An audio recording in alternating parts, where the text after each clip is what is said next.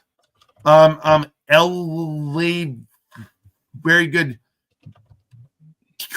question. I think it's 9 states that have, and we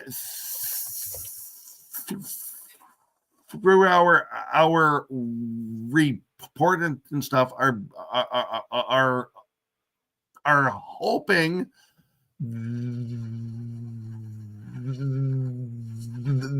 that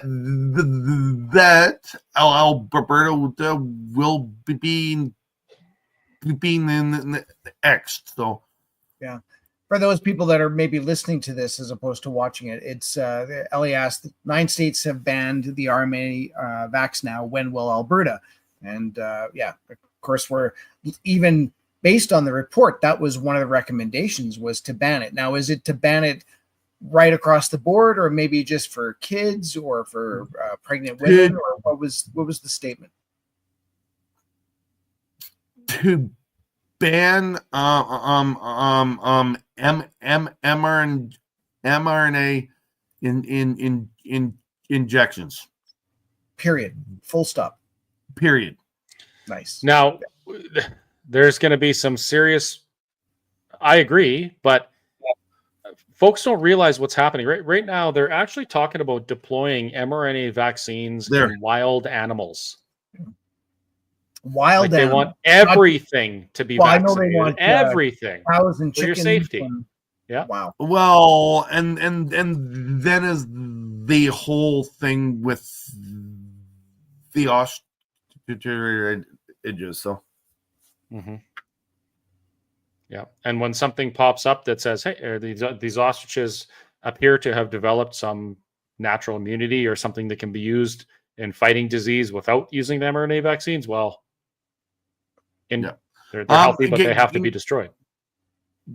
Kerry, I'm sharing your screen. Sure, I can pop that up there. So these have pushed to ban things: Washington, Idaho, Montana, Texas, Iowa, Tennessee, South Carolina, and Florida. The first was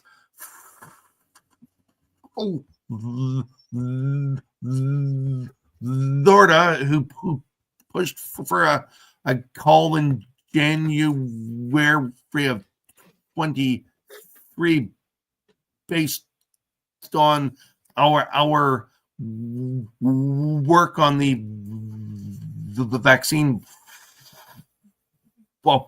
files. Yeah. So They have a cool governor, though.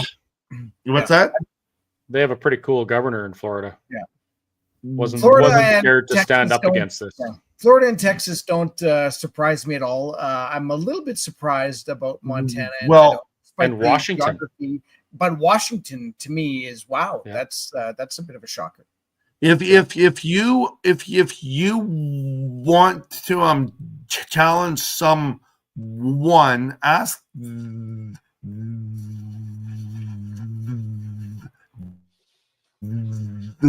to adopt the Florida things. Kerry. Yeah. Another one there too. Yeah, absolutely. Yeah. So as it shows, these are last fall the updated guidance for COVID-19 boosters. And it says the most recent booster approval was granted in the absence of booster-specific trials. It does not protect against the current dominant strain. There's the data. There's little info if it actually works. And the federal government has failed to provide sufficient data to support the safety and efficacy of COVID-19 boosters or acknowledge all of these things. So, yeah. What we're looking at here is the informed and the informed consent. Yeah. Right. Yeah. Exactly. So wow, that's cool. Yeah, so it's like, and look, the mRNA vaccines present a risk of subclinical and clinical myocarditis. So, yeah, and potential DNA integration, even into DNA into sperm or egg gametes. I will be doing that research sometime in the next 6 months. Could be passed on to offspring of mRNA COVID-19 vaccine recipients. Wow. Yeah. Well, that's the first time I've actually seen that from, like, as a I guess a government source. Kerry, I read something a while back that was they were talking about that as a bonus of the mRNA vaccines, was that it would do that. They're talking like, oh, we could just vaccinate everybody and it would just go into the babies and everything will be great. Yeah, totally eradicate any TB, anything. That's that's on the Florida government website. Then see at top, file a complaint against vaccine testing mask work. Wow. Why doesn't Alberta have that? Oh, actually, I know why. We lose our cheap drugs if we do that. We're in a real interesting predicament in this country. Right?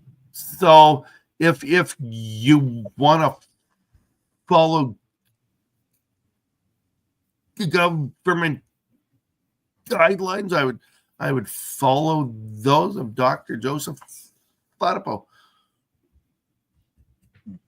So Florida's not saying we're banning it. They're just saying, look, this is dangerous. You probably don't need it. It's not tested. But you know what? If you want it, I mean, it's your body, I guess.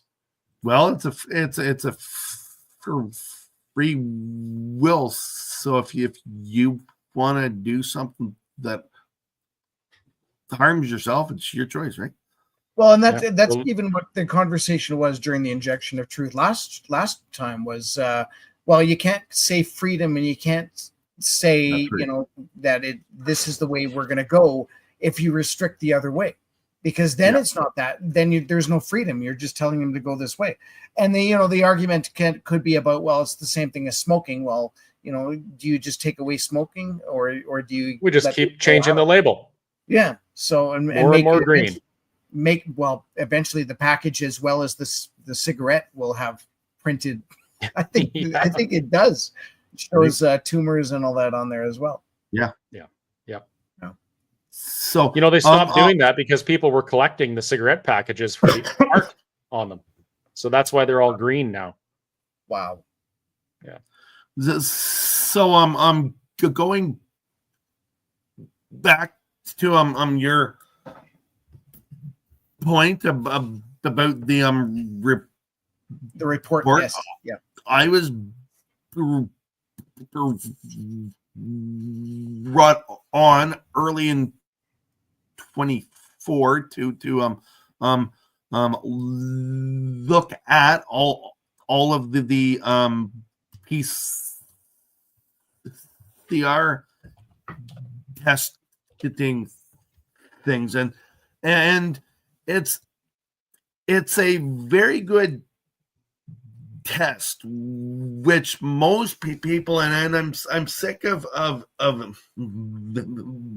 hearing it's a bad test. It's PCR fraud. It's a psychical thing. When it's a very good test. It's a very, very specific and sensitive test, which should have been only used on people with symptoms. It should never have been used to travel or in old age homes or those who visited, and so it's because of this, it basically drove the thing called a case-demic and not a pandemic. And so yes, it's there. Yes, the virus is there. Is it early on in the infection? Is it late in the infection? Is it viral debris? Is it infectious?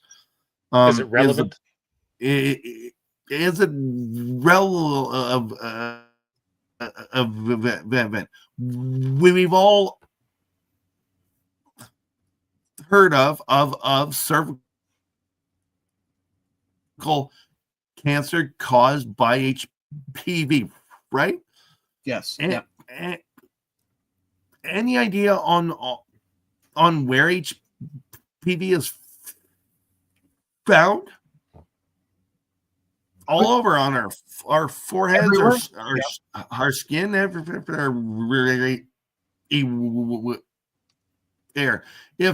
If I swab your forehead and I detect HPV, is there a risk of a woman getting cervical cancer off of HPV off your forehead? Wow. No.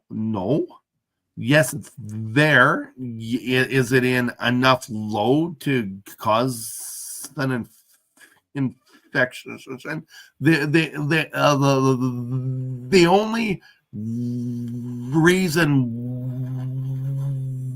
why a PCR test is needed is to find out if someone is sick, what are they sick with, and therefore do we give them this antiviral or this? Yeah. Okay. So, and two, if we dismiss the PCR test as a whole, all of our DNA and the SV40 found in the vaccine vials has all been found by PCR. Yeah. And I find it so odd that our governments that dismiss our work on the vials, that the wrong PCR test was used, and the loads aren't high enough, and they're low and stuff, and there are 600 billion copies in a Pfizer vial of the SV40 sequence. It's a PCR CT of between, I've seen them as high as 10 and as low as 18. In a COVID patient, people are worried about a PCR of cycle 32 to 35. Yeah. And it's like, if you're gonna worry about something so small, why are we not worried about what's being injected into people? And my last point, I'm going to quickly bring up so the whole thing about cycles, okay? Yeah. We're all told, they're run for 40, 60, whatever it was. Okay. Yeah. I don't care how long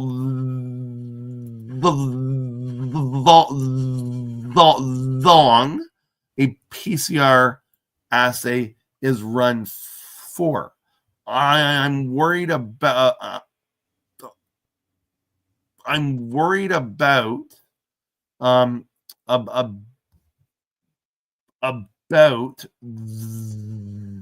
the whole thing of where's your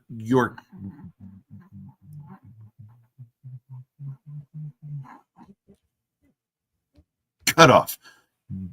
Okay, so I'm gonna pull up this data, and this is the brand new JN1 booster, which I looked at, and it's just as bad as the rest of them. But window there we go. So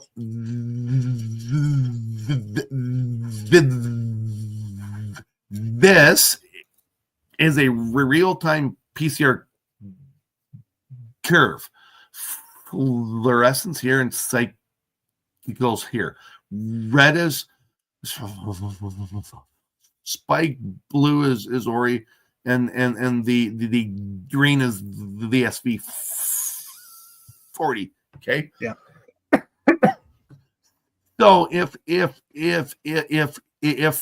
my cutoff for a positive sample is around cycle 35. Yeah. Okay. If I want to see something at 35, I have to run things a little more so I can see what's up at 35. And so I don't care about the length of time this is run for. I care about where is the cutoff between a positive sample and a negative.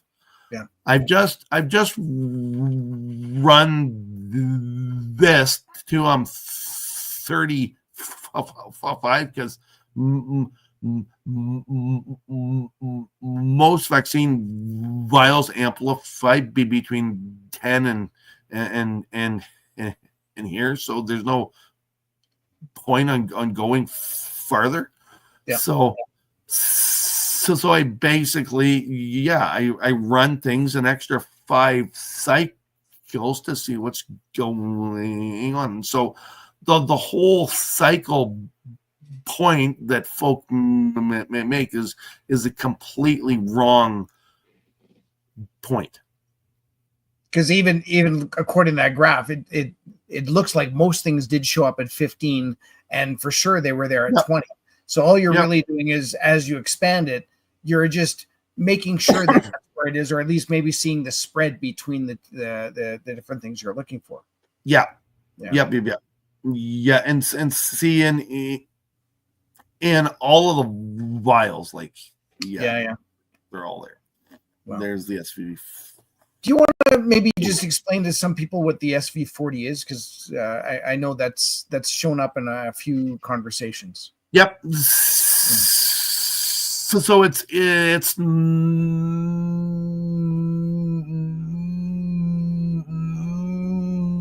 not a full SVV40 virus.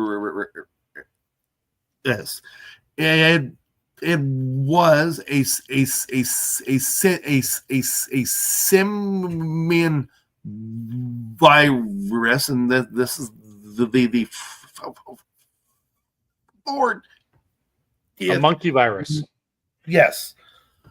Which was first found in the polio vaccines.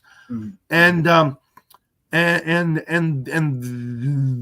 this is just a small piece of the SV40 motor and enhancer. And so if you take, and this has been known since 1999, David Dean's work, if you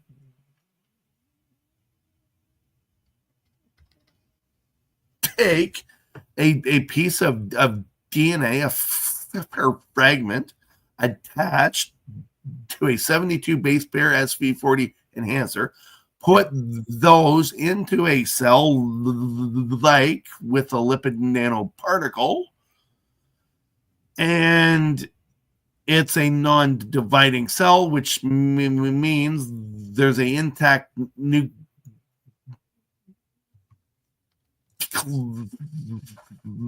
envelope, and you put 3 to 10 fragments into a cell. Okay, 3 to 10.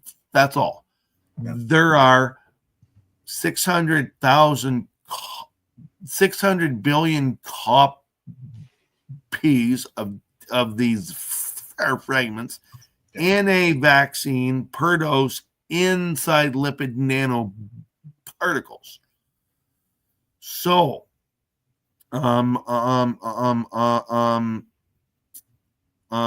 if you put 3 to 10 copies inside a cell, it will cross the nuclear envelope and integrate into the genome. So, yeah. So is what that a good consequence? Is that supposed to happen? Not what you want to have happen. Yeah. So what's the not what you want to have happen? Yeah. Is it cancerous? Is it like what would be the like? There's a good association with increased cancer. We do know that the SV40 motor knocks out the cell's p53 gene, and that is the cell's guardian of the genome. And if you knock out P53, the cell will become oncogenic, and cancer could quite possibly be caused.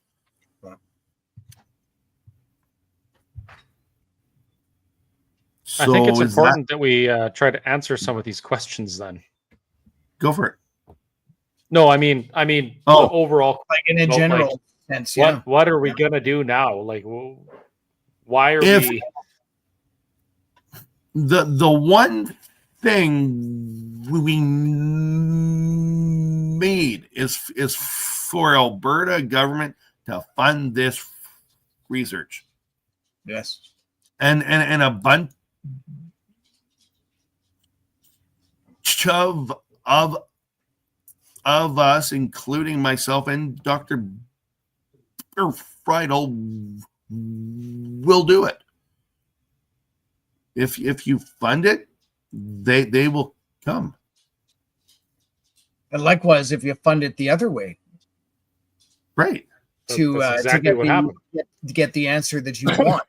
Right? It's like, would you like five million going to coffee field to combat disinformation, or 5 million into research and help those who are vaccine injured? Yeah, it's the government who forced the mandates on people, and that's the government who should fund to figure out how to fix this. Yeah. Unfortunately, it's still our money, but I do agree that the government, if they knew that what they were doing, well, maybe they didn't know at the time. Well, that's the argument. But according to the Davidson, some of them knew. Davidson report is now okay. So now this is one of the things we can do. So let's just do it. Exactly. How much was spent on the mischief trial of? Oh, you're right. 5 million. Era Leach. Yeah. 5 million. Right. It's like, has the government ever wasted this much before on a mischief charge? I think the Alberta government and Alberta Health Services fighting me and Artur Pawlowski, we were on the same lawsuit. It was the same case. They spent almost $700,000 just for me and Art. And I would have said it would have been at least $1 million, but close to $1 million. Yeah, so 700,000. Wow. Yeah, and then there's even the. Did you want to talk about that, about your case tomorrow, Chris? Because it's kind of relevant. Yeah. So I think it's just a case hearing. I don't think it's super exciting. Oh, okay. So I don't know if we told you, Dr. Speaker, I'm the representative plaintiff in a class action lawsuit against the Alberta government for what they did to businesses with the illegal mandates as per the Ingram decision. And our class action was certified late last year, towards the fall last year. End of October, yeah. And the Alberta government, of course, is appealing that. But tomorrow we have a hearing for some case management details, modified statement of claim, a couple little technical things. But yeah, so I'm actually still in the thick of it, just not on the defense side. I'm on the offense, which is better. Basically suing the government. Yeah. Yeah. Yeah. Yeah. Yeah, I don't know. Did you freeze there, Dr. Speicher? Speaker? I'm here. Oh, they're okay.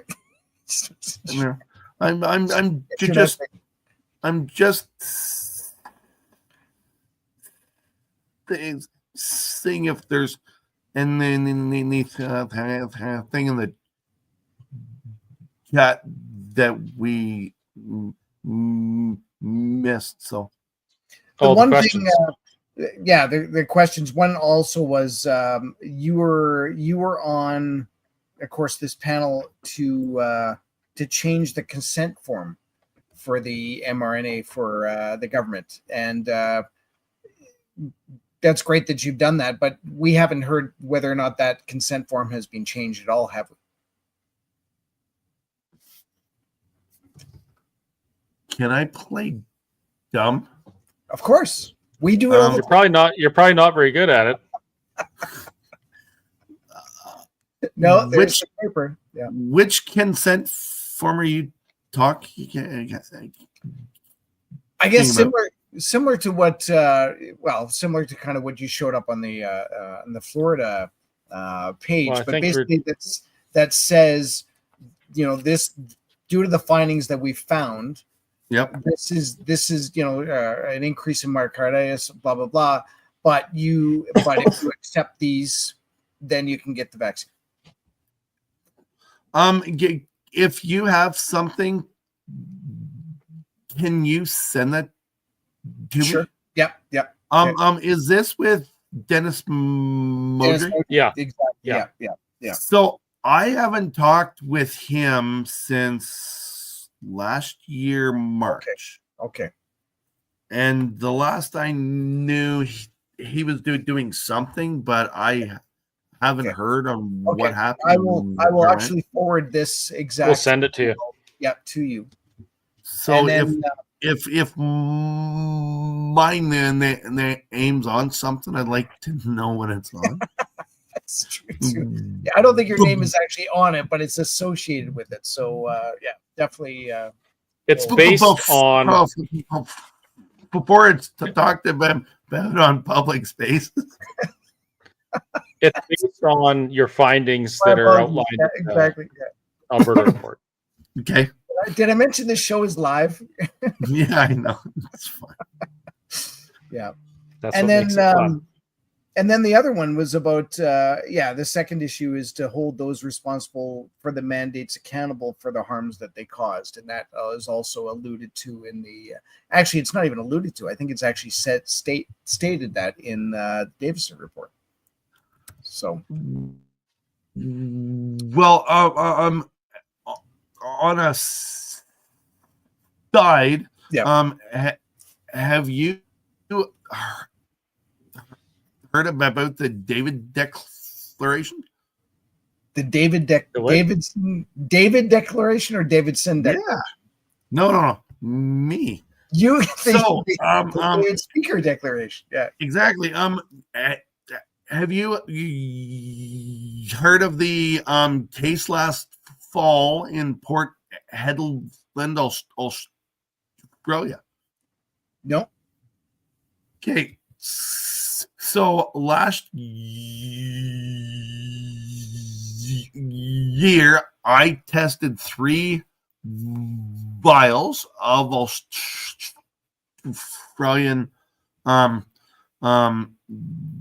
vaccine vials. I tested 2 Pfizer and 1 Moderna, and they were all the highest I've ever seen, CTs of 10.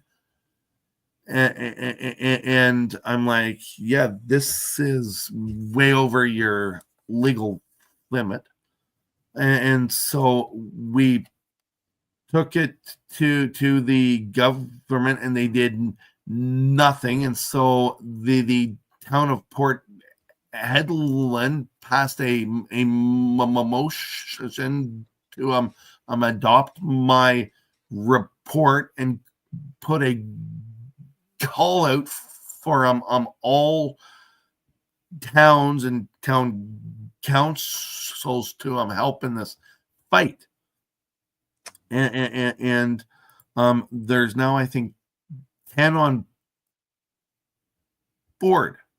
And I'm going to share my screen. So this was in Australia, but don't like the governments of Canada and Australia or any other Commonwealth talk to each other? Or they talk all the time.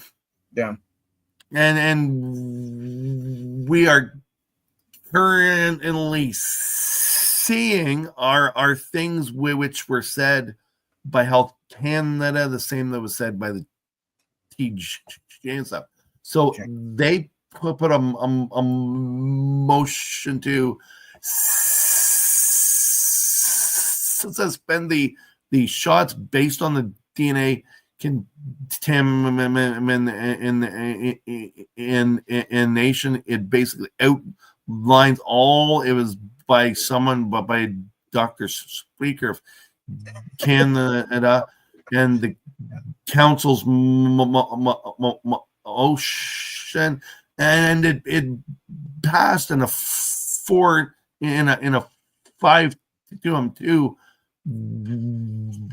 vote. It's all documented. Yeah. There's my report, the notice of motions and stuff. So it's a very good resource. Out of that, MP Russell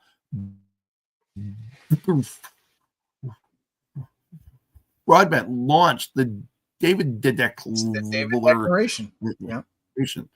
Yeah, and said, yeah, you can see it. So it's based on the evidence of residual plasma DNA and the ASV 40 to and a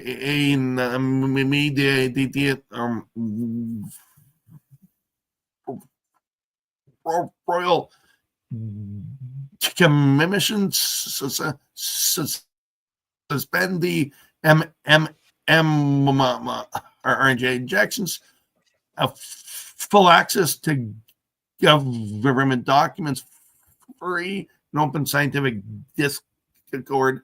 So all of those sort of things. And then on page 2, it says they want an apology, reinstate all of those who have lost their jobs, compensate people,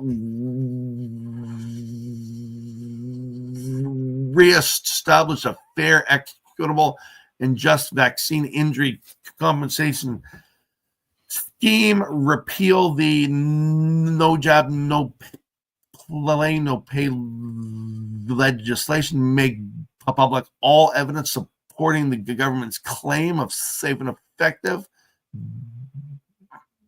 disband opera, which is like the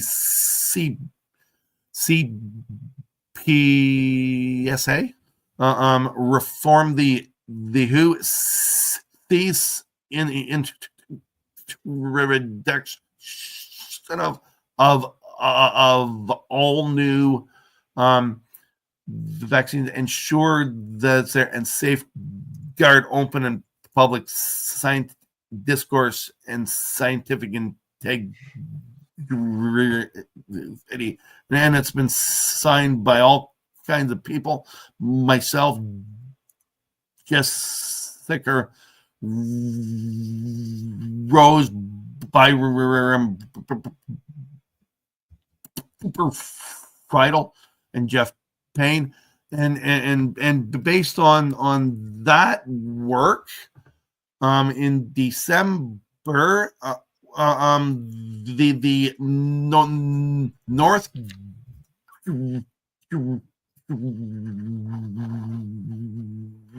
group was launched, which took the whole DNA thing. Can you still hear me? Yeah, I can hear you. Yeah, actually, I look like I'm up. So it's to ask for all of the things based on the DD and then to stop the shots across Europe, all of these, and Canada is on the list, and it's now been sent to the governments of 22 countries, and on the one for Canada has been sent out by the World Council for Health and Vaccine Choice Canada and signed by Ted Kuntz and Mark Strozzi, Roger Hodgkinson, Roisin Killeen, and I'm A lot on of there names somewhere. we know. Yep. So, it's and so this came out before the Davidson report. Yeah. So I saw the date. It was January 19th for that one. So yeah.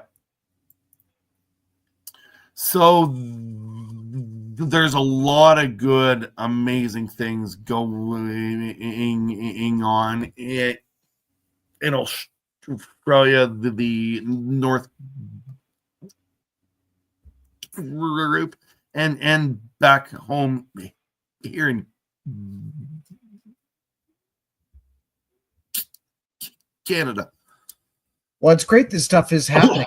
You know, we don't hear about all this stuff. And so again, that's one of the reasons why we do these podcasts is if we don't hear about it, maybe other people don't know about it. So That's exactly it. gives the education that that people do find out, and then they talk about it over the water cooler, and hopefully things will change. And obviously things are changing.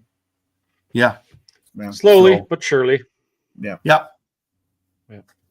So the tides are turning, and I've got to get work done, and hopefully something will start to pay. So yeah. Well, you are here in Alberta for about 10 days. Or what did you say, around March 1st? I'm there March 1st to the 9th. My family is coming. It's my wife and son's first time to Alberta. Yeah. Except for the weather. Well, Yeah, it won't be that bad. No,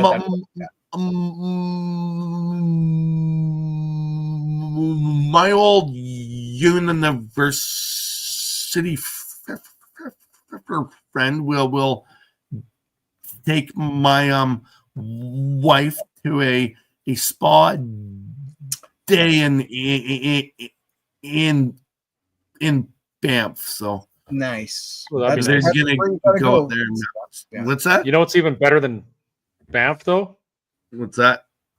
Burgers at the Whistle Stop Cafe in Mirror. Well, that is it.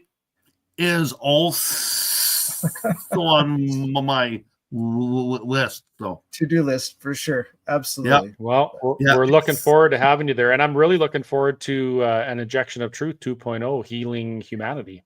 Yeah. It's gonna be great. And so I'm out there. I'm at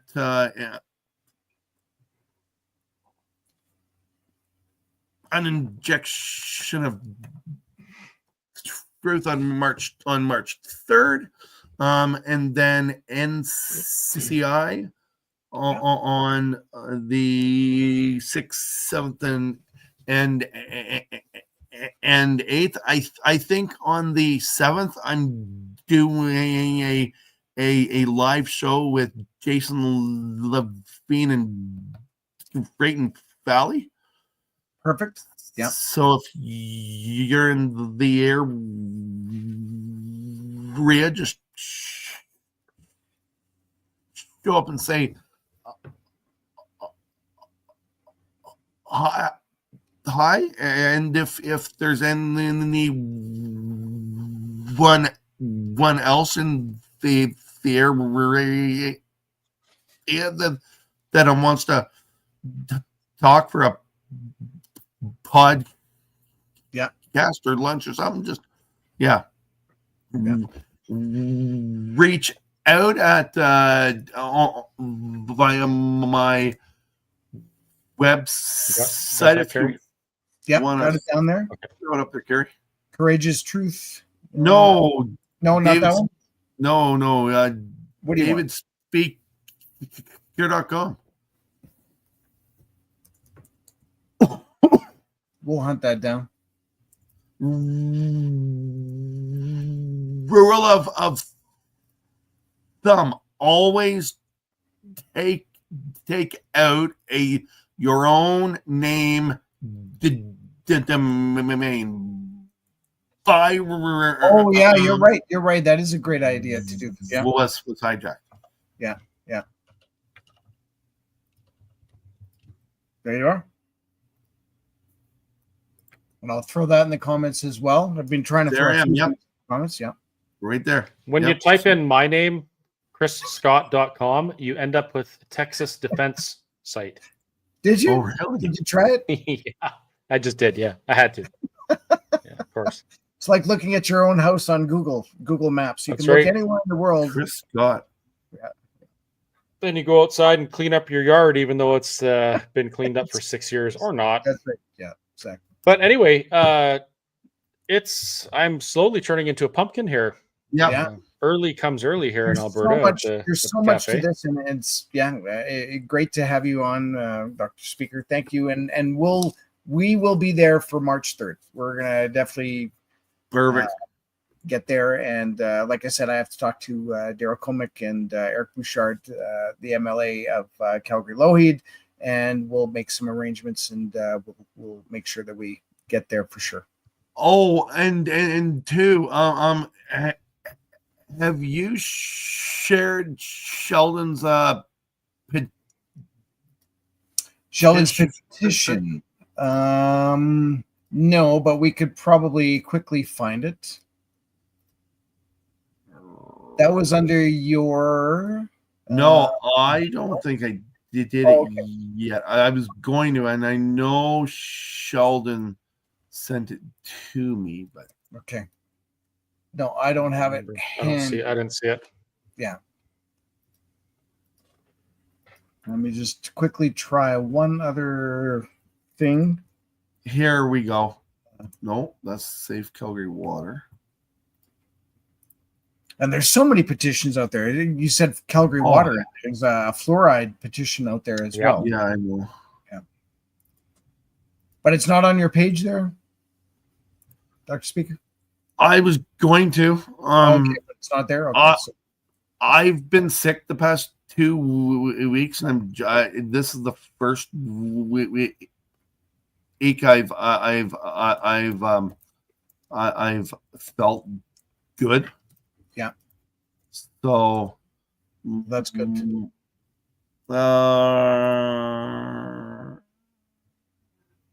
We can always add it to the comments after the fact too. So. Oh yeah. Yeah. There, I know it's there.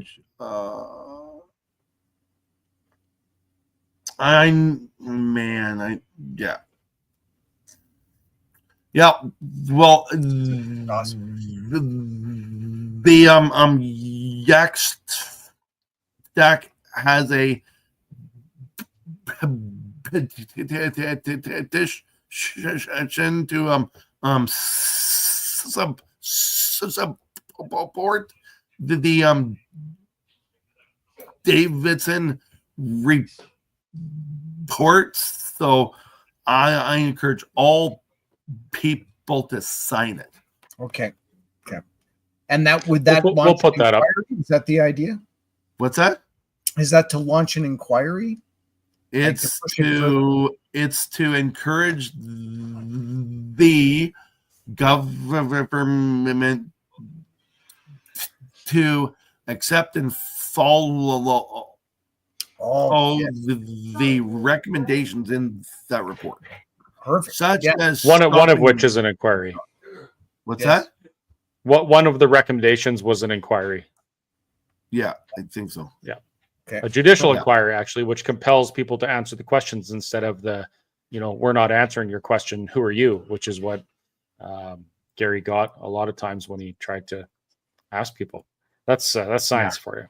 But anyway, we got to wrap it up. Like I said, I'm turning into a pumpkin, but thank you very much for spending 2 hours and 1 minute with us, plus the half hour we spent chatting before. It was absolutely wonderful. Lots of great information. And I'm sure that the folks that are watching appreciate it. Folks, if you do appreciate what you were part of tonight, please support Dr. Speicher in his initiatives as best you can. Consider helping him out with his Give, Send, Go. And like usual, please like and share these videos. Send them out to your friends, your neighbors, your family, and even your enemies and people that disagree with you. As much as I don't like the public kind of lashing we get from the liberals, it's necessary, and we're willing to shoulder that in order to potentially change some minds. And that's what this is all about: education and righting some wrongs that we've seen happen in the last few years. And that's how we're going to do it, just by talking about it. So thank you for talking about it. It's awesome. Awesome. And with that, we're going to have the best outro that's ever been created in the history of any podcast. And if you don't mind, just stick around for a moment, and we'll have a wrap up when we're done. And any final words from you, Kerry, or from you, Dr. Speicher? No, I hope to see a lot of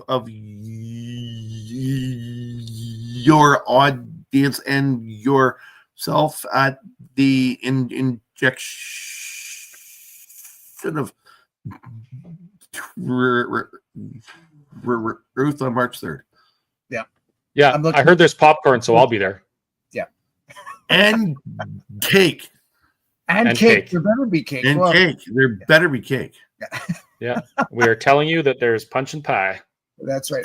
Oh, definitely let Eric and Daryl know that we have to have cake. We have to have cake. I've already worked out. They asked me last fall, and I said only if there's cake. So perfect. Excellent. Yeah. Okay. All right. I'm gonna go maybe find a piece of cake. Well, actually, I don't think I have that here, but I'll eat a piece of cheese or something. Have a great night, everybody. I'm so inspired by your that he wants to go off and find some cake. So yes, absolutely. And what else am I gonna do at 9:38 at night? That's right. Wow, you're almost midnight there. You better get to bed too. Okay, folks. Now we're really gonna wrap it up. He still has to write a report. I have a report. You gotta write a letter. Yeah. For the Dr. Hodgkinson. So yeah, that's all right. right. Well, when you talk to Roger, tell him that we say hello and we miss him. And folks, have a great night. We'll see you on the next episode, whenever we Chris and Kerry show. The next Chris and Kerry show. We should get all our guests to say something like that, and then that way we can put it together, kind of like a Sean Newman intro. Oh yeah, that was great. Yeah, maybe we'll do that. Yeah, maybe we'll see. Clip that out. Okay. All right. Okay. Good night, everybody. Good night. See y'all. Good night. Cheers.